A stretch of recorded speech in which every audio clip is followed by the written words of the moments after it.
நான் இன்று கடற்கரையில் நின்று நீல நிற கடலை ரசித்துக் கொண்டிருக்கிறேன். கடல் எப்போதும் அமைதியாக இருக்காது. அதில் தொடர்ந்து அழகான அலைகள் உருவாகி கரையை நோக்கி ஓடிக்கொண்டே இருக்கும். நான் வீசும் காற்றை கவனிக்கிறேன். காற்று கடலின் மேற்பரப்பை தொட்டு செல்லும் போது தண்ணீரில் சிறு சிறு அசைவுகள் தோன்றுகின்றன. அந்த சிறிய அசைவுகள் கொஞ்சம் கொஞ்சமாக பெரிய அலைகளாக மாறத் தொடங்குகின்றன. காற்று தொடர்ந்து வீசும்போது அது தண்ணீருக்கு சக்தியை கொடுக்கிறது.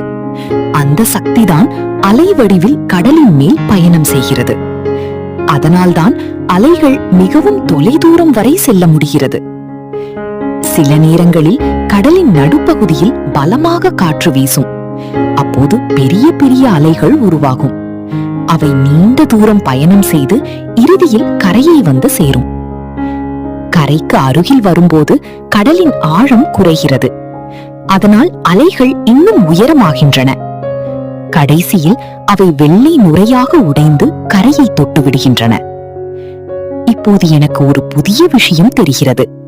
கடலில் அலைகள் உருவாகுவதற்கான முக்கிய காரணம் காற்றுதான். அடுத்த முறை கடற்கரைக்கு செல்லும் போது ஒவ்வொரு அலையிலும் இயற்கையின் அற்புதமான சக்தியை நான் ரசித்து பார்ப்பேன். சப்ஸ்கிரைப் பண்ணுங்க. இங்கே ஃபன் வீடியோஸ் இருக்கு. இப்பவே சப்ஸ்கிரைப் பண்ணுங்க.